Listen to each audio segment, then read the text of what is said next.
21 কোটি টাকা ঘুষ গ্রহণের মামলায় বিএনপির ভারপ্রাপ্ত চেয়ারম্যান তারেক রহমান ও লুৎফুজ্জামান বাবর সহ 8 জনকে খালাস দিয়েছেন আদালত। ঢাকার 3 নম্বর বিশেষ জজ আদালতের বিচারিক মোহাম্মদ আবু তাহের এ রায় ঘোষণা করেন। এর ফলে বিচারকী আদালতে তারেক রহমান ও বাবরের বিরুদ্ধে আর কোনো মামলা নেই বলে জানিয়েছেন আইনজীবীরা। মামলাটিতে 2008 সালের 14 জুলাই প্রাক্তন স্বরাষ্ট্র প্রতিমন্ত্রী লুৎফুজ্জামান বাবর সহ 8 জনের বিরুদ্ধে অভিযোগ গঠন করেন আদালত। 2007 সালের 4 অক্টোবর মামলাটি দায়ের করে দুদক। মামলাটিতে 2008 সালের 24 এপ্রিল আদালতে অভিযোগপত্র দাখিল করা হয়। পরে ওই বছর 14 জুলাই আদালত আসামিদের বিরুদ্ধে অভিযোগ গঠন করেন। জনাব তারেক রহমান বাবর এবং নুরুদ্দিন অপুকে সম্পৃক্ত করেছিল। জনাব তারেক রহমানের বিরুদ্ধে 111-এর অবৈধ সরকার এবং আওয়ামী লীগের অবৈধ সরকার বারবার তারেক রহমানকে দেশ থেকে তাড়িয়ে দেওয়ার জন্য এবং দেশে যাতে ঢুকতে না পারে সে কারণে যে সকল রাজনৈতিক মামলা দিয়ে তাকে এই দীর্ঘ 17 বছর হয়রানি করা হয়েছিল, আজকের এই মামলার বিচারের মাধ্যমে ওই সকল মিথ্যা মামলার প্রহসনের বিচার আজকে এই রায়ের মাধ্যমে সমাপ্ত হলো। আর কোনো বিচারিক আদালতে আর কোনো মামলা নেই। সংস্কার বিষয়ে জাতীয় ঐক্যমত সৃষ্টির লক্ষ্যে রাজনৈতিক দলগুলোর সঙ্গে আজ থেকে সংলাপ শুরু করছে জাতীয় ঐক্যমত কমিশন। বিকেল 3টায় সংসদ ভবনের এলডি হলে এ বৈঠক অনুষ্ঠিত হবে। প্রথম দল হিসেবে লিবারেল ডেমোক্রেটিক পার্টি এলডিপির সঙ্গে আলোচনায় বসবে কমিশন। সকালে ঐক্যমত কমিশনের সংসদ ভবনে অবস্থিত নিজ কার্যালয়ে কমিশনের সহসভাপতি ডক্টর আলী রিয়াজ বলেন, সংস্কার বা নির্বাচন নিয়ে কমিশনের উপর কোনো চাপ নেই, কমিশন তার দায়িত্ব পালন করছে। বিএনপি আগামী 2-1 দিনের মধ্যেই তাদের মতামত জানাবে, আর ঈদের পরে এনসিপির সাথে আলোচনা হবে বলেও জানান ডক্টর আলী রিয়াজ। সংস্কার কমিশনের প্রতিবেদনে উল্লেখিত ধর্মের প্রশ্নে যে নাগরিকদের অধিকারের প্রশ্ন সেটা সবসময় সুরক্ষিত হয়েছে তা না। একদিকে ধর্ম নিরপেক্ষতাকে ইসলামোফোবিয়ার জন্য ব্যবহার করা হয়েছে, আবার অন্যদিকে আমরা দেখেছি ধর্ম নিরপেক্ষতা থাকা সত্ত্বেও অন্যান্য ধর্মাবলম্বী বিশেষত হিন্দু জনগোষ্ঠী বিভিন্নভাবে পারসিকিউশনের মুখোমুখি হয়েছে। ফলে কেবলমাত্র দুটি আদর্শ থাকা না থাকাকে বিবেচনা না করে বরং বাস্তবতার বিবেচনায় কি করে একটা রাষ্ট্র ইনক্লুসিভ হতে পারে সেই চেষ্টাটা আমাদের করা দরকার, সেটাই মনে হয়েছে। প্রাসঙ্গিকভাবে আমি বলি, তথ্য হিসেবে আপনাদের জানা দরকার, যেটা আমাদের রিপোর্টে আছে, সংবিধান সংস্কার কমিশন সকল বিষয়ে ঐক্যমতের ভিত্তিতে অগ্রসর হয়েছে। একটি বিষয়ে কমিশনের সকল সদস্য একমত হতে পারেননি, সেটি হচ্ছে রাষ্ট্রধর্মের বিষয়ে যে অবস্থান সে বিষয়ে, সেটা আমরা আমাদের প্রতিবেদনে উল্লেখ করেছি। জাতীয় ঐক্যমত্য কমিশনের কাছে সংস্কার প্রস্তাবনা জমা দিয়েছে জামায়াতে ইসলামী। সকাল 9:30টার দিকে সংসদ ভবনে জাতীয় ঐক্যমত্য কমিশন কার্যালয়ে জামায়াতের সেক্রেটারি জেনারেল অধ্যাপক মিয়া গোলাম পরোয়ারের নেতৃত্বে একটি প্রতিনিধি দল প্রস্তাবনা জমা দেয়। পরে দলের সেক্রেটারি জেনারেল জানান, সব দলকে একমত করা কঠিন, তারপরও এই সংস্কার কার্যক্রমে জামায়াত অংশ নিয়েছে, এটাই বড় ব্যাপার। সরকারকে নির্দিষ্ট সময়ে নয়, প্রয়োজনীয় সময় দিতে চায় জামায়াত। আমাদের কিছু মতামত দিয়েছি, গণভোটের ব্যাপারে আমরা আমাদের মতামত দিয়েছি। এইভাবেই আমরা সংস্কার কার্যক্রমটা হওয়া দরকার আর কি। আমাদের 5ই আগস্টের অর্থাৎ জুলাই অভ্যুত্থানে এই দেশের মানুষের যে চেতনা, এই যে 2000 মানুষের জীবনদান, 30,000 মানুষ যে আহত হয়েছে, একটা চেতনার ভিত্তিতে তারা জীবন দেয়। ফ্যাসিবাদকে বিদায় দেওয়া, কর্তৃত্ববাদী শাসন না হওয়া, লুটপাট, অনাচার, সাংবিধানিক কাঠামোগুলো সব কিছুকে তছনছ করা হয়েছে, পলিটিসাইজ করা হয়েছে, করাপ্ট হয়ে গেছে। এইগুলোকে সুন্দর করে সাজাবার জন্য আমাদের কিন্তু একটা জাতীয় ঐক্যমত্য আছে। স্বাধীনতা, সার্বভৌমত্ব, আমাদের গণতন্ত্র, আমাদের দুর্নীতি বিরোধী যে দৃষ্টিভঙ্গি, এইসব যে জাতীয় ঐক্যমত্যের কমন ইস্যুগুলোতে আমরা যেন একমত হয়ে যেতে পারি, আমাদের মতামতের মধ্যে সেই চেতনাই কিন্তু প্রতিফলিত হয়েছে। বিএনপি মহাসচিব মির্জা ফখরুল ইসলাম আলমগীরের সাথে ইউরোপীয় ইউনিয়ন রাষ্ট্রদূত মাইকেল মিলার সাক্ষাৎ করেছেন। সকালে রাজধানীর গুলশানে বিএনপি চেয়ারপারসনের রাজনৈতিক কার্যালয়ে বৈঠক হয়। বৈঠক শেষে বিএনপির স্থায়ী কমিটির সদস্য আমির খসরু মাহমুদ চৌধুরী বলেন, ইউরোপীয় ইউনিয়নের রাষ্ট্রদূতের সাথে নির্বাচন নিয়ে আলোচনা হয়েছে। যেসব বিষয়ে ঐক্যমত্য হবে সেগুলোর বিষয়ে এগিয়ে নিয়ে যাবে দল, যেগুলো ঐক্যমত্য হবে না সেগুলো সংসদে ফয়সালা হবে। তিনি জানান, আগামী রবিবার সংস্কার প্রস্তাব জমা দেবে বিএনপি।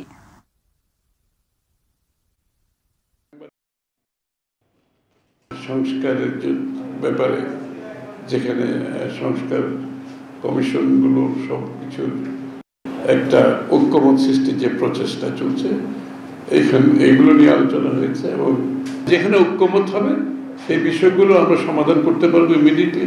আর যেখানে ঐক্যমত হবে না সেটা আগামী দিনে নির্বাচনে প্রত্যেকটি দল তাদের ম্যান্ডেট নিয়ে, তাদের ম্যানিফেস্টো নিয়ে, তাদের ভাবনা নিয়ে জনগণের কাছে যাবে এবং জনগণের ভোটের পরিপ্রেক্ষিতে যে সংসদ হবে, জনগণ যে ম্যান্ডেট দেবে সেই সংসদ সেই সংস্কারগুলো বাস্তবায়ন করবে। আসন্ন জাতীয় সংসদ নির্বাচনকে সামনে রেখে সীমানা নির্ধারণ, রাজনৈতিক দল নিবন্ধন সহ 5টি বিষয় নিয়ে বৈঠকে বসেছে নির্বাচন কমিশন। ইসি মোহাম্মদ আনোয়ারুল ইসলাম সরকারের সভাপতিত্বে বৈঠকটি শুরু হয়। সীমানা পুনর্নির্ধারণ সংক্রান্ত আইন সংশোধনের জন্য ইতিমধ্যেই সরকারের কাছে প্রস্তাব পাঠানো হয়েছে। আইন সংশোধনের পরে কার্যক্রমে হাত দেবে সংস্থাটি। ইতিমধ্যেই কমিশন সিদ্ধান্ত নিয়েছে ভোটার সংখ্যা, ভৌগোলিক অবস্থান ও প্রশাসনিক সুবিধার কথা বিবেচনা করে সীমানা নির্ধারণ করা হবে। 64 জেলা থেকে 400-র মতো আবেদন এসেছে এরই মধ্যে। এদিকে রাজনৈতিক দল নিবন্ধনের কার্যক্রমটি শুরু করেছে সংস্থাটি। পবিত্র ঈদ উল ফিতর উপলক্ষে উপদেষ্টা পরিষদের বৈঠকে আগামী 3 এপ্রিল নির্বাহী আদেশে ছুটি দেওয়ার প্রস্তাব অনুমোদন দেওয়া হয়েছে। এর ফলে এবার টানা 9 দিনের ছুটি মিলছে সরকারি চাকুরিজীবীদের। প্রধান উপদেষ্টার কার্যালয়ের উপদেষ্টা পরিষদের বৈঠকে 3 এপ্রিল নির্বাহী আদেশে ছুটির প্রস্তাব অনুমোদন দেওয়া হয়। চাঁদ দেখার উপর নির্ভর করে আগামী 31 মার্চ দেশে পবিত্র ঈদ উল ফিতর উদযাপিত হতে পারে। সেই হিসাব করে সরকারি ছুটির তালিকা নির্ধারণ করা হয়। উপদেষ্টা পরিষদ গত বছরের 17 অক্টোবর ঈদ উল ফিতরে 5 দিনের ছুটির অনুমোদন দেয়। আগে এই ছুটি ছিল 3 দিন। গত 21 অক্টোবর ছুটির বিষয়ে প্রজ্ঞাপন জারি করে জনপ্রশাসন মন্ত্রণালয়।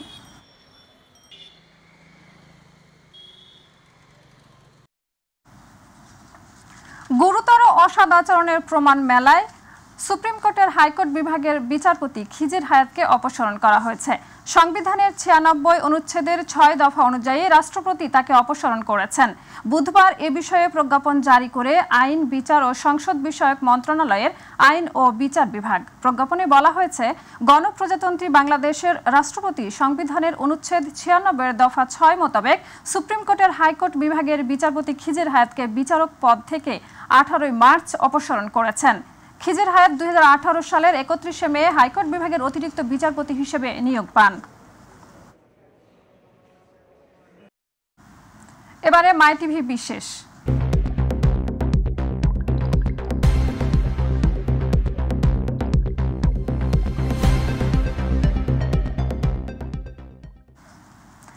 কর্তৃপক্ষের যথাযথ নজরদারি না থাকায় রাজধানীর বিভিন্ন সড়ক আর ফুটপাত এখন অবৈধ দখলে।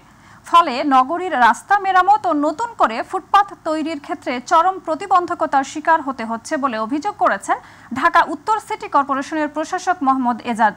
জানান, নতুন করে রাস্তা নির্মাণে সহযোগিতা করা তো দূরের কথা, বরং মামলার ভয় দেখাতে দ্বিধা করছেন না বাড়ির মালিকরা। জাহিদ আহমেদ বাবুর বিশেষ রিপোর্ট। এমনিতেই সড়কের বেহাল দশা, তার উপর রাস্তা দখল করে বসানো হয়েছে বিভিন্ন স্থাপনা।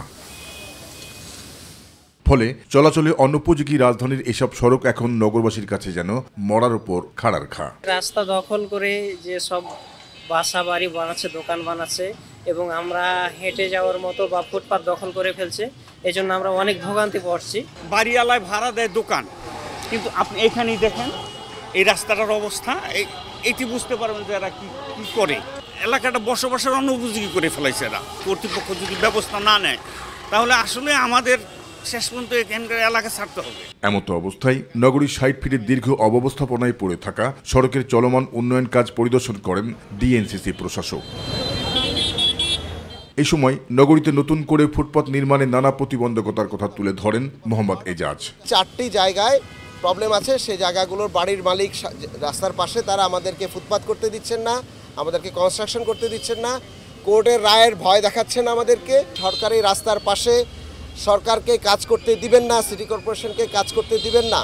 তাদেরকে আমরা বলে দিতে চাই, তাদের প্ল্যান আমরা তলব করেছি, তাদের বাসা কমার্শিয়ালি কোন অনুমতিতে ব্যবহার করা হয়েছে সে কাগজগুলো আমরা রিভিউ করব। গত 20 বছরের মধ্যে তারা এই কমার্শিয়াল রেটে ট্যাক্স দিয়েছেন কিনা আমরা সেটা ধরব কোনো ধরনের আমরা ছাড় দিব না। ঈদের আগে 60 ফিট রাস্তা মেরামতের পাশাপাশি নগরীর মিরপুর দিয়াবাড়ি সড়ক চলাচলের উপযোগী করা হবে বলে জানান তিনি। ফুটপাতকে ব্যবহার করে মোটরসাইকেল ধোয়ার ব্যবসা করছেন, অন্য কাজগুলো করছেন, তাদের ট্রেড লাইসেন্স প্রথমে আমরা তাদেরকে ওয়ার্নিং দিব এবং এই ওয়ার্নিং দেওয়ার পরেও যদি তারা এই কাজগুলো করে থাকেন আমরা ট্রেড লাইসেন্স বন্ধ করে দিব। 60 ফিটের যে রাস্তাটি আছে এই রাস্তাটিতে আমরা ঈদের আগেই আমরা জনগণের জন্য চলাচলের জন্য উপযুক্ত পর্যায়ে আমরা নিয়ে যেতে পারবো বলে আশা করছি। পহেলা বৈশাখের আগে ঢাকা উত্তর সিটি কর্পোরেশনের প্রতিটি ওয়ার্ডের অলিগলির রাস্তা মেরামত করা হবে বলেও জানান ঢাকা উত্তর সিটি কর্পোরেশনের এই প্রশাসক। পহেলা বৈশাখের আগে আমাদের ঢাকার অলিগলিতে যতটুকু পরিমাণ কাটা হয়েছে, পটহোল আছে, এগুলো সবগুলো রিপেয়ার করে দেওয়া হবে। ব্যস্ততম এই সড়কের শুরুটা 4 লেনের মতো চওড়া দেখা গেলেও শুধুমাত্র দখলের করাল গ্রাসে রাজধানী 60 ফিট সড়কের মাঝামাঝি পরিণত হয়েছে অলিগলি সরু রাস্তায়। আর সেই ধারাবাহিকতায় সড়কের বুক চিরে গড়ে ওঠায় সব এক একটি স্থাপনা গিলে ফেলেছে নগরীর আস্ত ফুটপাত। এই যেন জোরজার মুল্লুক তার। আর এই মুল্লুক কে উদ্ধার করবে সেটাই এখন দেখবার বিষয়। জাহিদ আহমেদ বাবু, মাই টিভি, ঢাকা। চিকিৎসক সংকটে ভুগছে যশোরের বাঘারপাড়া উপজেলা স্বাস্থ্য কমপ্লেক্স। রোগীদের চাপ সামলাতে হিমশিম খাচ্ছে হাসপাতালে কর্তব্যরত মাত্র 2 জন কমিউনিটি মেডিকেল অফিসার। প্রতিদিন আসা রোগীদের উপচে পড়া ভিড়ে বিড়ম্বনার শিকার পোহাতে হচ্ছে চিকিৎসক এবং রোগী উভয়কেই।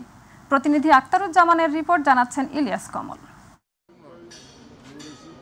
50 শয্যা বিশিষ্ট হাসপাতালটিতে মেডিকেল অফিসারের পদ 8টি। এদের মধ্যে 2 জন প্রেষণে, 1 জন প্রশিক্ষণে ও 1 জন মাতৃত্বকালীন ছুটিতে। শূন্য সহকারীর সার্জনের 5টি আবাসিক মেডিকেল অফিসার, ফিজিওথেরাপিস্ট, স্বাস্থ্য সহকারীর 15টি পদ। চিকিৎসক সংকটের কারণে রোগী সেবায় চরম ভোগান্তিতে দিন পার করছে হাসপাতালটি।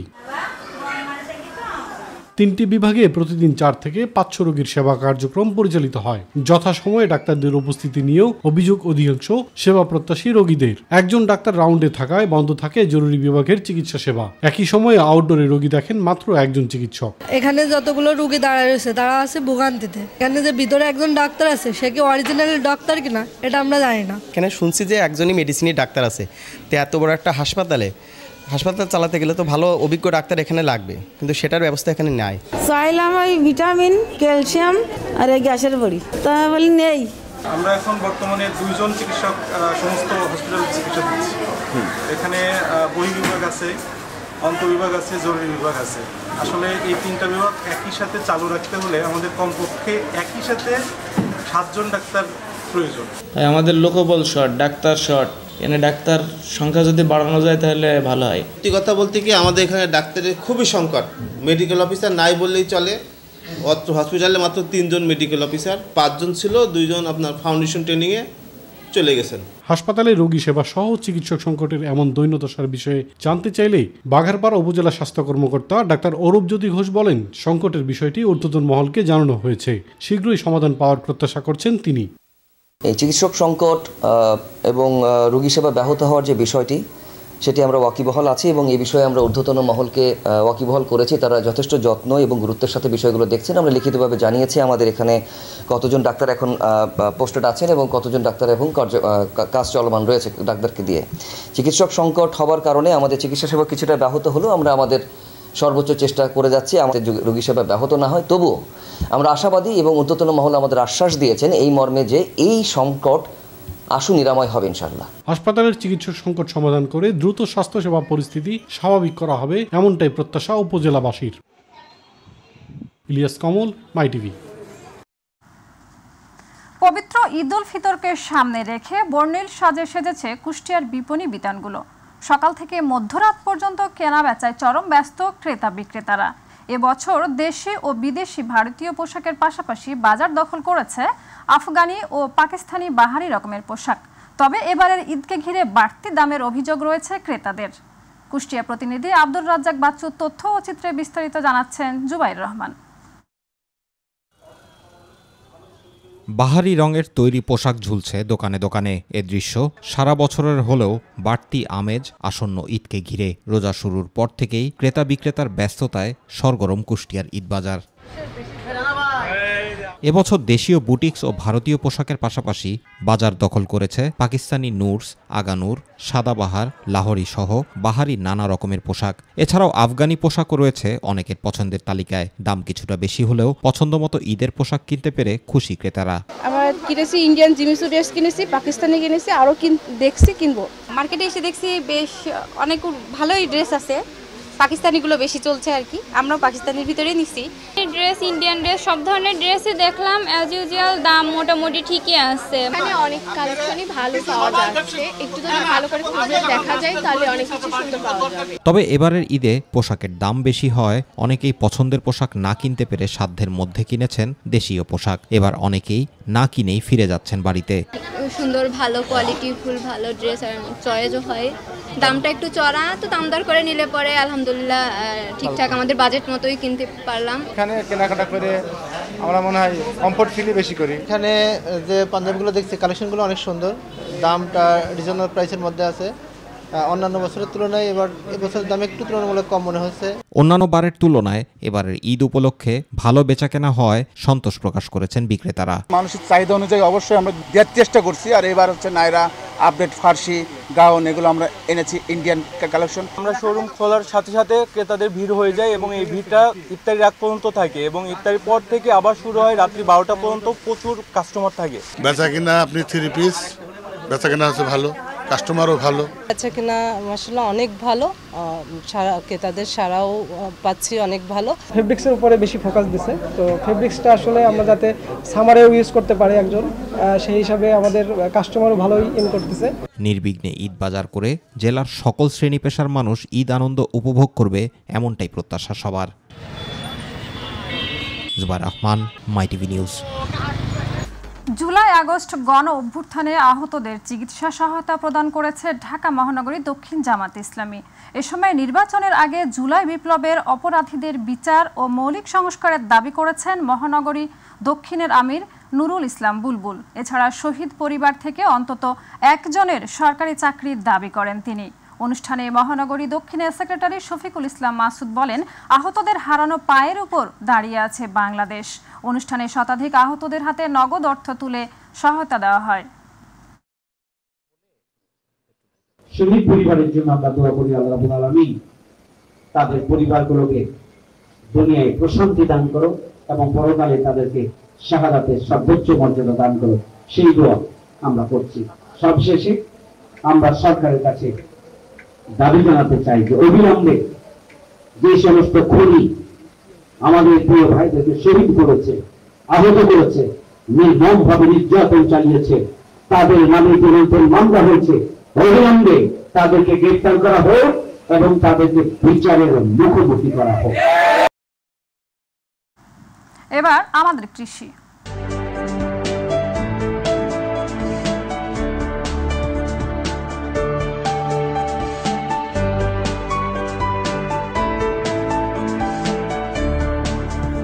মাটি ও আবহাওয়া অনুকূলে থাকায় এবছর ভোলায় তরমুজের বাম্পার ফলন হয়েছে।